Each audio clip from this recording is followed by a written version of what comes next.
পরিচ্ছেদে, দেখুন চতুর্থ পরিচ্ছেদ মেনশন করে দিয়েছে, অনুকরণ বিষয়ে অ্যারিস্টটল যে সমস্ত মন্তব্য করেছেন তার কয়েকটা নিচে দেওয়া হলো। প্রথম দিয়েছে দেখুন, কাজেই অনুকরণ মানুষের স্বভাবগত, শৈশব থেকেই অনুকরণ মানুষের স্বাভাবিক বৃত্তি।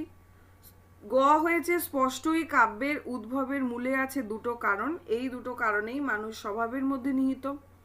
ঘ হচ্ছে অন্য পশু থেকে মানুষের সুবিধে হলো এই যে সে পৃথিবীর সবচেয়ে বেশি অনুকরণকারী জীব, এবং তারপর বলা হচ্ছে অনুকরণ থেকে আনন্দ পাওয়া আমাদের স্বভাব। এবার হচ্ছে অপশান দিয়ে দিয়েছে আমাদের কি করতে হবে, আমাদের ক্রম অনুযায়ী সাজাতে হবে। ঠিক এই বিষয়টাই বলছিলাম, এখানে সঠিক ক্রম কিন্তু সি।